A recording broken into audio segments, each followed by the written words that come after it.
Mark సువార్త 5వ అధ్యాయము 1వ వచనం నుండి 13వ వచనం వరకు మనం చదవగా విని ఉన్నాము. ధ్యాన వాక్యముగా మార్కు సువార్త 5వ అధ్యాయము 9వ వచనం మనం చదువుకుందాం. మరియు ఆయన, నీ పేరేమిటని వానిని అడుగగా, వాడు, నా పేరు సేన, ఏలయనగా మేము అనేకులమని చెప్పి. చాలక్క ఇంతటి ఈ వాక్యం ధ్యానించుకోబోయే ముందు మనము చిన్న ప్రార్థన చేసుకొని వాక్య ధ్యానంలోనికి వెళ్దాము. మమ్మల్ని మిక్కిలిగా ప్రేమించిన మా ప్రియ పరలోకపు తండ్రి యేసయ్య, ఈరోజు తండ్రి వాక్యం ధ్యానించడానికి మీరు ఇచ్చిన కృపను బట్టి, ధన్యతను బట్టి నీ కోట్ల కొలది వందనములు, స్తోత్రములు తెలియచేయుచున్నాను ప్రభువా. ఈ వాక్యం ధ్యానించడానికి వట్టివాడిని, మట్టివాడిని, దుమ్మి ధూళి వంటి వాడిని నన్ను, జ్ఞానం లేని వాడిని అయా నీ జ్ఞానం ఇచ్చి బోధించడానికి సహాయం చేయమని యేసు పరిశుద్ధ నామంలో ప్రార్థించి అడిగి వేడుకుంటున్నాము తండ్రి, ఆమేన్. ఈ ధ్యానవాక్యం మనం చూసినట్లయితే ఈ మార్కు సువార్త 5వ అధ్యాయము 1వ వచనం నుండి 13వ వచనం వరకు ఇక్కడ ఏమని ఈ అంతరార్థం ఏంటంటే దెయ్యములను అంతరింపచేసే అంతరార్థంగా మనం చూడొచ్చు. ఈ 5వ అధ్యాయం మొత్తం కూడా ఎట్లా ఉంటుందంటే యేసుక్రీస్తు దెయ్యములను అంతరించే విధానాన్ని మనం చూస్తాం. బహుశా ఇది సాయంకాలమున కానీ లేకపోతే రాత్రి సమయంలో కానీ ఈ సన్నివేశం జరిగి ఉండవచ్చు. ఎలాగంటే మనం 4వ అధ్యాయము 35వ వచనంలో మనం చూస్తే అక్కడ యేసుక్రీస్తు సాయంకాలమున యేసు దోణిలో ప్రయాణం ప్రారంభించాడు అని అక్కడ వ్రాయబడి ఉంటుంది. 4:35లో ఉంటుంది. సాయంకాలమున యేసుక్రీస్తు దోణిలో ప్రయాణాన్ని ప్రారంభించినట్లు మనం అక్కడ చూస్తాం. అంటే బహుశా ఇది సాయంకాలమున కానీ లేకపోతే రాత్రి సమయంలో కానీ ఇది జరిగి ఉండొచ్చు. యేసుక్రీస్తు ఏం చేస్తాడు, గెరాసేనుల దేశంలో యేసుక్రీస్తు ఒకరోజు వస్తాడు. వస్తే అక్కడ ఎవరుంటారంటే అపవిత్రాత్మ పట్టిన ఒక మనుషుడు ఉంటాడు. అతనికి అపవిత్రాత్మ పట్టింది. ఆయన ఎక్కడుంటాడు, సమాధులలోనే నివాసం చేస్తాడు. ఆయనకి మనుషులతో ఎలాంటి సంబంధం లేదు, మనుషులతో జీవించడు. ఎలా ఉంటాడంటే సమాధుల్లోనే ఉంటాడు. సమాధుల్లో కూడా ఎలా ఉంటాడంట అంటే రాత్రి పగళ్ళు కూడా కేకలు వేస్తూ ఉంటాడంట. పిచ్చి పిచ్చి కేకలు. ఎందుకు వేస్తాడో కేకలు తెలియదు. దెయ్యం పట్టినవాడు కాబట్టి ఆయన సమాధుల్లో నివసిస్తూ కేకలు వేస్తూ జీవిస్తాడు. అలాగే అతనికున్న ఒక రోగం ఏంటంటే తన్ను తానే రాళ్ళు పట్టుకోవాలంటే గాయాలు చేసుకుంటూ ఉంటాడంట. తన శరీరానికి రాళ్ళు తీసుకుంటాడు, తన శరీరంతో తనను తానే గాయపరుచుకుంటూ ఉంటాడు. చేతులు, కాళ్ళు, ముఖము ఆ రాళ్ళు తీసుకొని తనను తానే గాయపరుచుకుంటూ ఉంటాడు. కానీ అక్కడున్న గెరాసేనుల దేశంలో ఉన్న వారు ఎవ్వరు కూడా ఆ వ్యక్తిని బంధింపలేకపోయారంట. అసలు అతని ఆగడాలు ఎవ్వరు కూడా ఆనకట్ట వేయలేకపోయారు. ఎందుకంటే అతనికి అపవిత్రాత్మ పట్టింది. దెయ్యము అతనిలో ఉండి ఆ విధంగా ప్రవర్తించేలాగా చేస్తుంది. ఈయన సమాధుల్లోనే ఉంటాడు. మనుషుల్ని బాగా విసికించే విధంగా, మనుషుల్ని ఇబ్బంది పెట్టే విధంగా ఇక్కడ ఈయన జీవిస్తూ ఉంటాడు. అంటే ఈ వ్యక్తి జీవితంలో సమాధానం అనేది లేకుండా పోయిందండి. ఈ వ్యక్తి జీవితంలోనే కాదు, ఈ వ్యక్తి కుటుంబము ఏదైతే ఉందో ఆ తల్లిదండ్రులకి సమాధానం ఉంటుందా? తన బిడ్డ ఆ రకంగా ప్రవర్తిస్తూ ఉంటే తన కుటుంబానికి కూడా ఎలాంటి సమాధానం లేదు. సరే, తన కుటుంబం పక్కన పెడితే ఆ ఊరిలో ఉన్నవారు ఎవరికి కూడా సమాధానం లేదు. ఎందుకు? అటువైపుగా వెళ్తుంటే తనను తాను గాయపరుచుకునేవాడే మనకు కూడా ఏం చేస్తాడు, మనం అటువైపుగా వెళ్తుంటే మనల్ని కూడా గాయపరుస్తాడు. తనకు సమాధానం లేదు, తన కుటుంబంలో ఉన్న వాళ్ళకి సమాధానం లేదు. అలాగే ఆ దేశంలో ఎవరైతే ఉంటున్నారో, ఆ ఊర్లో ఎవరైతే ఉంటున్నారో వాళ్ళెవ్వరికి కూడా సమాధానం లేదు. ఎందుకంటే ఆ వ్యక్తికి అపవిత్రాత్మ పట్టింది. అటువైపు వెళ్ళడానికి కూడా ఎవ్వరు సాహసించరు. అమ్మో, అటువైపు వెళ్ళామంటే వాడు ఉంటాడు, ఏదైనా రాయి పెట్టి కొట్టాడంటే మన ప్రాణాలు పోతాయి అని అటువైపు వెళ్ళడానికి కూడా ఎవ్వరు కూడా సాహసించరంట. అతడు ఎవరిని కూడా లెక్క చేయకుండా విపరీతమైన బుద్ధితో ఎవ్వరి మాట వినకుండా ఎవరిని గౌరవించకుండా మనుషులతో అసహ్యంగా ఉంటూ చాలా ఇబ్బందికరంగా ఈ వ్యక్తి ఉన్నాడు. అంటే ఈ వ్యక్తి ఎందుకు ఈ విధంగా ఉన్నాడు అని మనం పరిశీలన చేసినట్లయితే ఈ వ్యక్తికి ఏం పట్టిందండి? దెయ్యం పట్టింది. ఎవరైతే దెయ్యం పట్టి ఉంటారో వారి యొక్క లక్షణాలు ఈ విధంగా ఉంటాయి. ఇంత ఇబ్బందికరంగా, మనుషుల్ని ఇబ్బంది పెట్టే విధంగా, మనుషుల్ని విసిగించే విధంగా, ఆటంకపరిచే విధంగా, భయపెట్టే విధంగా ఈ విధంగా దయ్యం పట్టిన వారి యొక్క లక్షణాలు ఇక్కడ ఉంటాయండి. అయితే ఈ వ్యక్తి ఏం చేస్తున్నాడు? దూరం నుండి యేసుక్రీస్తును చూచి పరుగెత్తుకొని వస్తున్నాడు. ఒక దెయ్యము యేసుక్రీస్తుని చూసి పారిపోవాలి కానీ ఎందుకు పరిగెత్తుకొని వస్తుంది అని మనం పరిశీలన చేస్తే 6వ వచనంలో అక్కడ రాయబడి ఉండిద్ది. 6వ వచనంలో వాడు దూరము నుండి యేసును చూచి పరిగెత్తుకొని వచ్చి ఆయనకు నమస్కారము చేసి, యేసు సర్వోన్నతుడవైన దేవుని కుమారుడా, నాతో నీకేమి, నన్ను బాధపరచుకుమని దేవుని పేరట నీకు ఆనపెట్టుచున్నానని బిగ్గరుగా కేకలు వేసెను. యేసుక్రీస్తు అంటే దూరంగా పారిపోవలసిన వాడు యేసుక్రీస్తు దగ్గరకు వచ్చి ఏమని చెప్పుకున్నాడండి? సర్వోన్నతుడైన దేవుని కుమారుడా, నమస్కారము చేసి సర్వోన్నతుడైన దేవుని కుమారుడా, నాతో నీకేమి పని, దయచేసి నువ్వు ఏమి చెయ్యొద్దు, నన్ను బాధపరచొద్దు అని ప్రభు అయిన దేవుని పేట నీకు ఆనపెట్టుకుంటున్నాను అని అంటాడు. నమస్కారము చేశాడంట, దేవునికి మోకరించాడంట. చూడండి, తండ్రి అయిన దేవునికి యేసుక్రీస్తుకి దెయ్యాలు ఏమేమి చేస్తున్నాయండి? విధేయత చూపిస్తున్నాయి. దెయ్యాలు దేవునికి నమస్కారం చేస్తున్నాయి. అయితే ఈరోజు వాక్యం వింటున్న మనము దేవునికి విధేయత చూపిస్తున్నామా లేదా అని మనల్ని మనము పరిశీలించుకోవాలి. అంటే దేవుడు అంటే ఎంత భయము, దేవుడు అంటే ఎంత భక్తి. దెయ్యాలకు కూడా చూడండి, దేవుడు అంటే చాలా భయము భక్తి కలిగి ఉన్న దెయ్యాలు నమస్కరించి భయము, అయ్యా నన్ను బాధపరచొద్దు అంటున్నాయి. భక్తిగా ఏం చేస్తున్నాయి? యేసుక్రీస్తుకు నమస్కారం చేస్తున్నాయి, అంటే గౌరవం చూపిస్తున్నాయి. ఈ దెయ్యం పట్టినవాడు మనుషులకి గౌరవం చూపించట్లేదు, మనుషుల్ని విసిగించేవాడిగా ఉన్నాడు. కానీ దేవునికి ఎలా ఉన్నాడు? భయభక్తులు చూపిస్తుంది దెయ్యం. అంటే యేసు దేవుని కుమారుడని, యేసుక్రీస్తు దేవుడని ఈ దెయ్యానికి ఎట్లా తెలుసు అండి? ఈ మనిషికి, ఈ అపవిత్రాత్మ పట్టిన వ్యక్తికి ఎట్లా తెలుసు? మనం పరిశీలించినట్లయితే ఆ పవిత్రాత్మ పట్టిన వ్యక్తికి తెలియదండి.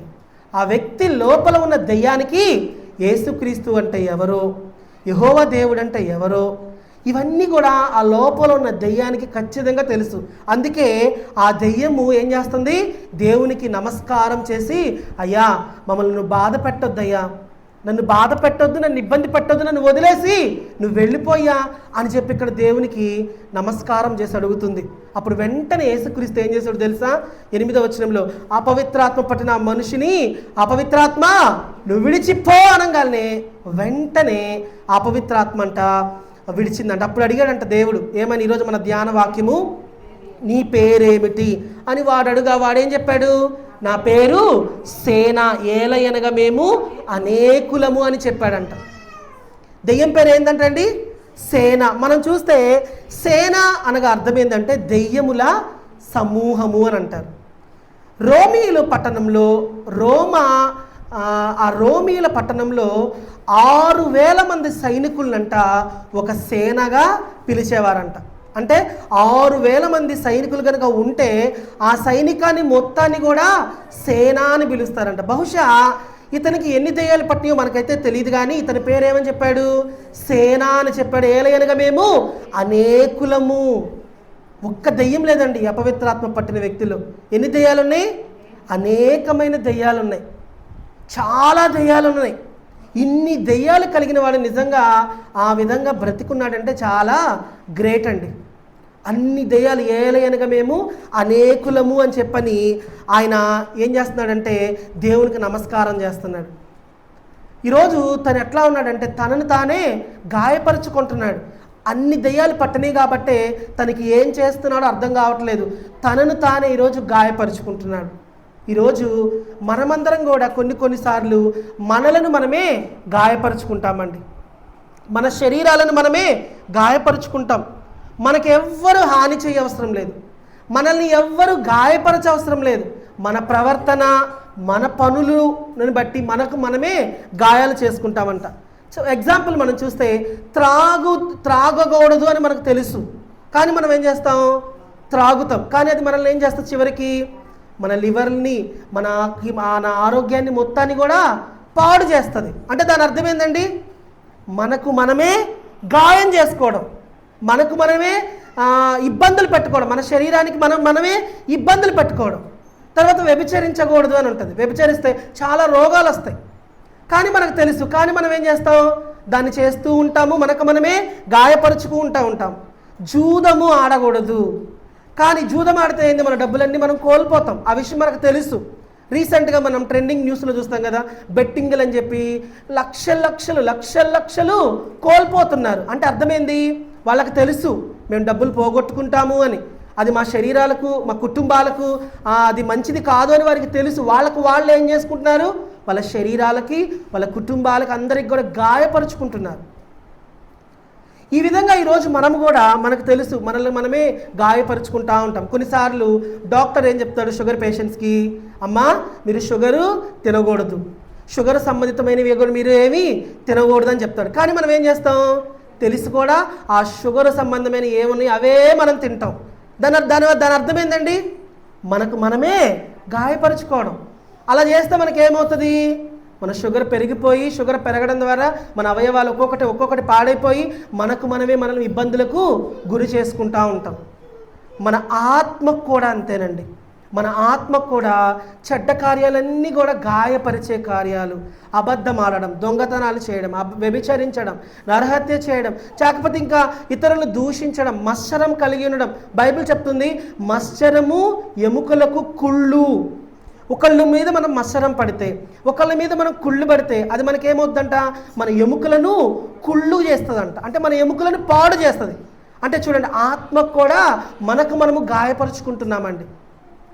ఈ దెయ్యం పట్టిన వ్యక్తి ఎలాగైతే గాయపరుచుకుంటున్నాడో, నీ పేరేమిటని దేవుడు అడిగినప్పుడు నా పేరు సేన అని చెప్పి, మేము అనేకులము, నాలో చాలా దెయ్యాలు ఉన్నాయని అతని వ్యక్తి చెప్పి తనకు తానే గాయపరుచుకుంటున్నాడు. ఈరోజు ఏ విషయాల్లో మన శరీరాలను మనము గాయపరుచుకుంటున్నామో ఈరోజు మనం పరిశీలన చేసుకోవాలండి. అలాంటి గాయాలు మనం చేసుకోకూడదు. మన ఆత్మకు గాయాలు మనం చేసుకోకూడదు ఒకటి. రెండవది, మన శరీరానికి మనము గాయాలు చేసుకోకూడదు.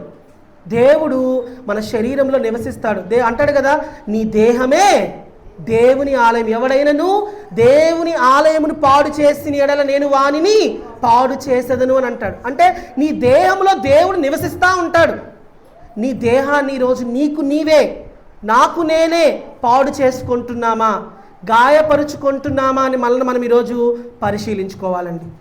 వెంటనే అతని వ్యక్తి కోరుకున్నాడు, అయ్యా మమ్మల్ని కనీసం ఆ పందుల గుంపులో కన్నా పోనీమన్నప్పుడు దేవుడు ఆ పందుల గుంపులోకి వెళ్తే దాదాపు ఆ పందులన్నీ కూడా సముద్రంలోకి వెళ్ళి ఏమైపోయినాయి అండి, చచ్చిపోయినాయి అంట. ఊపిరాడక చచ్చిపోయినాయి అంట. అన్ని దెయ్యాలండి, ఆ సేనా దెయ్యాలు ఆ వ్యక్తిలో అన్ని ఉండి అంత హింసించినాయి. ఇప్పుడు ఆ వ్యక్తి దేవుని ద్వారా స్వస్థపరచబడ్డాడు. ఆ వ్యక్తిలో ఇప్పుడు ఏమీ లేదు. ఆ వ్యక్తి హృదయం అంతా శుభ్రంగా ఉందండి, చాలా మంచిగా ఉంది. ఆ వ్యక్తి ఆ దెయ్యాలన్నీ పందులుగాకి వెళ్తే 2000 పందులు చచ్చిపోయినాయి అంట. చూడండి, అలాంటి దెయ్యాలు ఈరోజు మనల్ని ఏమైనా ఇబ్బంది పెడుతున్నాయా, మనలో ఏమన్నా ఉంటున్నాయా, మన కుటుంబాల్లో ఉండి ఏమన్నా పని చేస్తున్నాయా అని ఈరోజు మనము పరిశీలించుకోవాలి. ఆ పందులు ఎప్పుడైతే చనిపోయినాయో అక్కడ ఉన్న గెరాసేనీల దేశం వాళ్ళంట యేసుక్రీస్తుని వెళ్ళగొట్టేశారంట. చూడండి, యేసుక్రీస్తు ఇందులో చేసిన తప్పేందండి, ఒక వ్యక్తి అంత హింసించుకుంటుంటే, ఒక వ్యక్తి అంత ఆ వ్యక్తినే బాధపరచుకోవట్లేదు కదా, ఆ వ్యక్తి తన కుటుంబాన్ని బాధపరుస్తున్నాడు, సంఘంలో ఉన్న వారందరినీ కూడా ఆ వ్యక్తి బాధపరుస్తున్నాడు. యేసుక్రీస్తు చేసిన మంచి పని ఏంటండి, ఆ వ్యక్తిలో ఉన్న దయ్యాల్ని పారద్రోలాడు.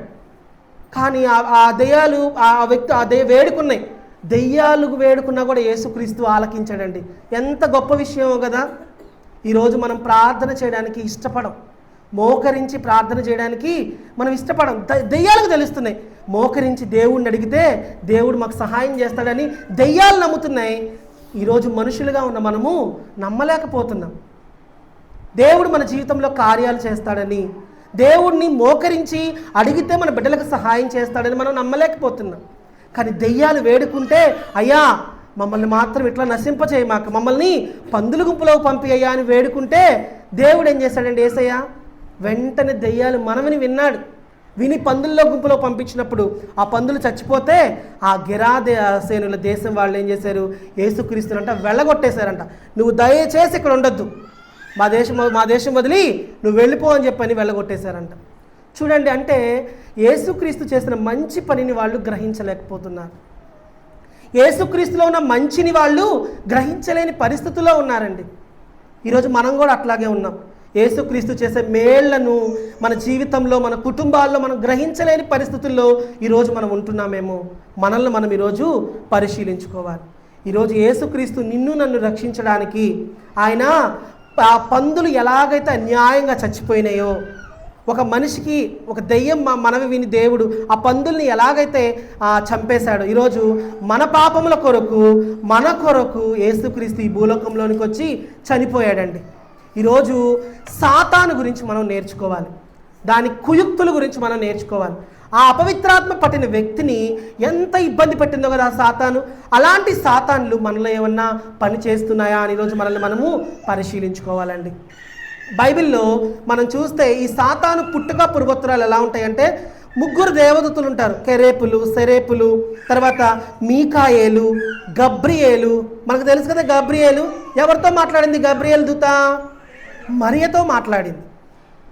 మరియతో మాట్లాడిన విషయం అన్నీ చాలామందితో గబ్రియేలు దూత మాట్లాడింది.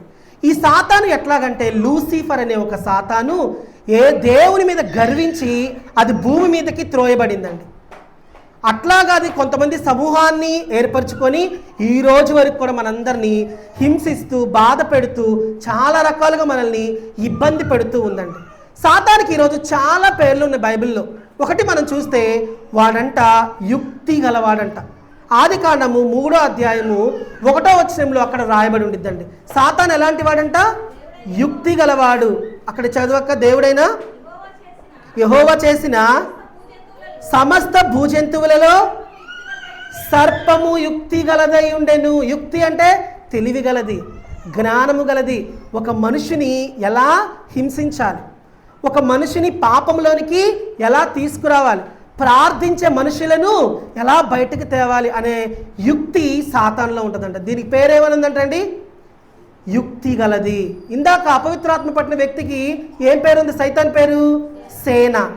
అలాగే ఇంకొక పేరేందంటే యుక్తి గలది. రెండవదిగా చూస్తే ఈ సాతానంట సర్వలోకమును కూడా మోసపుచ్చేవాడంట. నీకు చెప్పే మాట నీకు, నాకు చెప్పే మాట నాకు. అట్లాగే చేస్తుంది కదా. హవ్వను ఏం చేస్తుంది? సర్పము మోసం చేస్తుంది. అవునా, దేవుడు అట్ట చెప్పాడా? ఈ పండుని తినొద్దన్నాడా? ఈ పండుని తింటే మీరు దేవదూతల్లాగా అవుతారని ఆయన అట్ట చెప్పాడని చెప్పని దేవుని మాటను కూడా వినకుండా ఏం చేసింది? సాతాను మోసపుచ్చిందండి. అంటే అర్థమైంది. దీనికి ఇంకొక పేరేముందంటే సర్వలోకమును మోసం చేసేదని దీనికి ఇంకొక పేరు ఉంది. ఇలాంటి లక్షణాలు మనలో ఉండేయని మనల్ని మనం పరిశీలించుకోవాలి. రెండవదంట మూడవది, ఏర్పరచబడిన వారిని సైతము కూడా ఇది మోసం చేస్తుందంట. ప్రార్థన చేసే వాళ్ళని, దేవుని సన్నిధిలో ఉండి మోకరించి ప్రార్థించే వాళ్ళని, ఉపవాసం ఉండేవారిని, వాక్యం చెప్పే వాళ్ళని, కనీసం ఏర్పరచబడిన వారి సైతం కూడా అంట. అంటే వాళ్ళు రకరకాల స్వస్థతలు చేసేవాళ్ళు అయ్యి ఉండొచ్చు, ప్రార్థనలు చేసేవాళ్ళు అయ్యి ఉండొచ్చు, పెద్ద పెద్ద బోధకులు అయి ఉండొచ్చు, ఉజ్జీవ ప్రసంగికులు అయి ఉండొచ్చు, ఇంటర్నేషనల్ స్పీచర్స్ అయి కూడా ఉండొచ్చు. వాళ్ళని కూడా ఈ సాతాను ఏం చేస్తుందంట? మోసం చేస్తుందంట. 4 అది మన బైబిల్లో చూస్తే పేతుర్ని మోసం చేసింది. తర్వాత యోబు భార్యను కూడా మోసం చేసింది. యూదా ఇస్కరియోతును కూడా ఈ సాతాను మోసం చేసింది. తర్వాత చూస్తే దేవుని విషయాలు అర్థం కాకుండా మన మనోనేత్రాల కంట గ్రుడ్డితనము కలుగు చేసేదని దీనికి పేరంటండి. ఒకళ్ళు వాక్యం చెప్తుంటే ఆ సాతానుడు ఏం చేస్తాడు? ఈ కనురెప్పల మీద కూర్చుంటాడు. వచ్చి కనురెప్పల మీద కూర్చొని ఆ వాక్యం వినీయకుండా కళ్ళు మూపిస్తూ ఉంటాడు. అది కూడా సాతాను దుశ్చర్యేనండి. వాక్యం వినకుండా నిద్ర వస్తుంది అనుకోండి. మనకి చూడండి, చాలామంది నిద్ర రాని వాళ్ళు ఎప్పుడైనా బైబిల్ తీశారనుకోండి, వెంటనే వాళ్ళకి నిద్ర వచ్చేస్తుంది. ప్రార్థన చేశారనుకోండి, వాళ్ళకి నిద్ర వచ్చేస్తుంది. చాలామంది పిల్స్ వేసుకుంటారు, నిద్ర మాత్రలు వేసుకుంటారు. అట్లా కాదు. ఎప్పుడైనా మీకు నిద్ర వస్తుందంటే బైబిల్ తీయడం కానీ లేకపోతే ప్రార్థన చేయడం కానీ చేయండి. ఖచ్చితంగా సాతాను వచ్చేసేస్తాడు, వచ్చి మీకు నిద్రని కలుగు చేస్తాడు. అంటే మనోనేత్రాలకు సాతానుడంట గ్రుడ్డితనం కలుగు చేస్తాడంట. వాడి పేరు అది. తర్వాత గర్జించు సింహం వలె ఎవరిని మిరింగుదునా అని చూస్తాడంట. ఈరోజు ఎవరెవరు దొరుకుతారు, ఎవరెవరిని మోసం చేయాలి, ఎవరెవరిని ఇబ్బంది పెట్టాలి అని వాడంట చూస్తూ ఉంటాడంట. తర్వాత వెలుగుదూత వేషాలు వేసుకొని తిరుగుతూ ఉంటాడంటండి. తర్వాత వాడు మహా ఘటసర్పం అని పేరంట. అపనిందలు వేసే పిశాచి అని వాడికి పేరంట. అందరి మీద అపనిందలు వేస్తూ ఉంటాడు. తర్వాత దుర్మార్గుడు అని వారికి పేరంట. అందరూ వాడిని పూజించాలి, నన్నే పూజించాలి, నా నామాన్ని జపించాలని వాడు ఆలోచిస్తూ ఉంటాడంట. దేవుని పనికి వాడు ఆటంకం కలిగించేవాడని వాడికి పేరంట. తర్వాత పాపం చేసేలా మనుషుల్ని ప్రేరేపించేలా చేస్తాడంట. ఇవన్నీ కూడా వాడి లక్షణాలు, వాడి పేర్లండి. ఇలాంటి లక్షణాలన్నీ మనకేమన్నా జరుగుతున్నాయంటే దాని అర్థం ఏంటంటే సాతాను చేత మనము పీడింపబడుతున్నామని ఈరోజు అర్థం. బైబిల్లో చాలామంది సాతాను చేత పీడింపబడుతూ ఉన్నారంట. ఈరోజు సాతానుడు అట్లాగే చేస్తున్నాడు. అని ఏర్పరచబడిన వారిని సైతం కూడా వాడంట నాశనం చేసేలాగా చేస్తున్నాడంట. తర్వాత చూడండి, చదవద్దులే కానీ 1 యోహాను 4వ అధ్యాయము 1వ వచనం నుండి 3వ వచనం దాకా చదివితే వాడంట అబద్ధ క్రీస్తు వలె ఈ లోకంలో తిరుగుతున్నా ఉన్నాడంట. ఎట్లా వాడు ఏర్పరచబడిన వారిని సైతం కూడా మోసం చేసేవాడు వాడికి పేరు కదా. వాడంట కొద్ది రోజుల్లో రాకడ సమయంలో వాడు వచ్చి ఏం చేస్తాడు, నేనే క్రీస్తుని, నేనే దేవుణ్ణి, నన్ను పూజించండి అని చెప్తాడంట. అందుకే మనమంతా చూడండి, ఈ అంత్య దినాల్లో మనం ఎవరి వాక్యం పడితే వాళ్ళ వాక్యం మనము వినకూడదంటండి. దేవుడు చెప్తున్నాడు, నీ ప్రార్థన, నీ విశ్వాసమే నీకు ప్రాముఖ్యమైనది. ఇదివరకు జరిగినవన్నీ, ఇదివరకు మనం ఎక్కడెక్కడికో వెళ్ళి సువార్తను విని, ఎక్కడెక్కడికో వెళ్ళి మనము వాక్యాలు విని, ఎవరెవరి దగ్గరికో వెళ్ళి మనం ప్రార్థన చేసుకుని అవన్నీ నడిచినాయి. కానీ అంత్యకాలంలో అట్లా నడవదంటండి. మనం ఎవరినైతే నమ్ముతామో, ఎవరైతే మన ఆత్మీయంగా మనకు ఉంటారో వాళ్ళని మాత్రమే మనం నమ్మాలి. ఎవరి చేత పడితే వాళ్ళ చేత ప్రార్థనలు చేయించుకోవడం, ఎవరి స్వార్థను పడితే వాళ్ళు స్వార్థ మనం వినకూడదండి. చాలాసార్లు మనం భ్రష్టులైపోతామంట అట్లా చేసి. ఎందుకంటే ఒకళ్ళు ఏం చెప్తారు, వాళ్ళు అది చెయ్యొచ్చు అంటారు, కానీ బైబిల్ ఏం చెప్తుంది అది చేయకూడదు అని చెప్తుంది. కానీ వాళ్ళు ఏం చెప్తారు, అది చెయ్యొచ్చు, అది తినొచ్చు, అలాగ ఉండొచ్చు, అలా నడవచ్చు అని వాళ్ళు చెప్తూ ఉంటారు. కానీ బైబిల్ అలా చెప్పదు. కానీ మనం ఏం చెప్తాం, మనం ఏం చేస్తామంటే వాళ్ళ మాటలే వింటాం. అబ్బా వాళ్ళు పెద్ద ప్రసంగికులు, ఇంటర్నేషనల్ ప్రసంగికులు, వాళ్ళ మాటే మనం వినాలని చెప్పని అలా చేసి మనం ఏమైపోతాం, భ్రష్టులం అయిపోతాం. ఒక్కోసారి ఏంది ఇట్లా ఉంది బైబిల్, ఇదేమో చేయమంటున్నారు, వాళ్ళని చెయ్యొద్దు అంటున్నారు, అబ్బబ్బా గజిబిజి గందరగోళంగా ఉందని మనం ఏమేస్తామంటే భ్రష్టులం అయిపోయి క్రైస్తవ్యంలో నుంచి కూడా మనము బయటకు వచ్చేస్తాం. అదే ఈ 1 యోహాను 4వ అధ్యాయం ఇంటికెళ్ళి మీరు చదువుకోండి, 1వ వచనం నుండి 3వ వచనం దాకా ఉంటుంది. మనమంట అంత్యకాలంలో చాలా జాగ్రత్తగా ఉండాలి. అపవాది ఏర్పరచబడిన వారిని సైతం కూడా మోసం చేస్తుంది. వాడు ఆడంట ఎలాంటి వేషం వేసుకుని, వెలుగుదూత వేషం వేసుకుని వాడు తిరుగుతూ ఉంటాడు, ఎవరెవరిని మోసం చేద్దామా అని. అబద్ధములు మనకు బోధిస్తూ ఉంటాడు, కల్పితములు మనకు బోధిస్తూ ఉంటాడు. అలాంటివి మనము నమ్మకూడదండి. ప్రకటన గ్రంథంలో ఒక మాట ఉంటుంది, విగ్రహములకు బలిచ్చిన వాటిని తినవచ్చు అని చెప్పే యెజబెలు వంటి ప్రవక్త మీ మధ్యలో ఉన్నది, మీరు జాగ్రత్తగా ఉండండి అని యేసుక్రీస్తు ప్రకటన గ్రంథంలో మనకు చెప్పకనే చెప్పాడు. వాళ్ళు కరెక్టే, ఇదంతా నిజమే, ఇదంతా కరెక్టే, మీరు చేయొచ్చు అని చెప్తా ఉంటారు.